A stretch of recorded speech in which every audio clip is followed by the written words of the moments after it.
वाट पंढरीची, ओठांवर नाम, वारकऱ्यांच्या दिंडीत आहे प्राणधाम.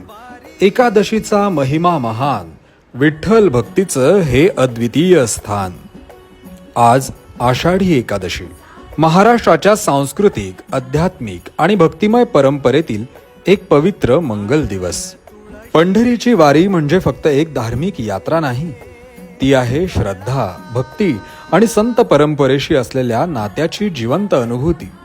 ज्ञानोबा तुकारामचा जयघोष, टाळ मृदंगाचा गजर आणि अंतःकरणातून उमटणारा नामजप पांडुरंग पांडुरंग.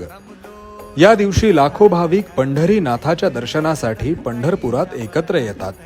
संतांच्या पालख्यांसोबत चालत, गात, नाचत विठ्ठल माऊलीच्या दर्शनासाठी वाटचाल करत असतात.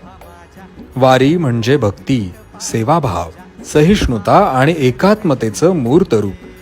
आषाढी एकादशीचं हे पावन पर्व आपल्याला शिकवून जातं की खरी भक्ती ही आचरणात असते, सेवेत असते आणि एकमेकांप्रती प्रेम भावनेत असते. या पवित्र दिवशी विठ्ठल चरणी आपल्या मनातील अहंकार, राग, मत्सर विसर्जित करूया आणि श्रद्धा, नम्रता आणि समर्पणाची पालखी उचलून आपल्या आयुष्याच्या वारीला अर्थ देऊया. जय हरी विठ्ठल, जय ज्ञानोबा तुकाराम.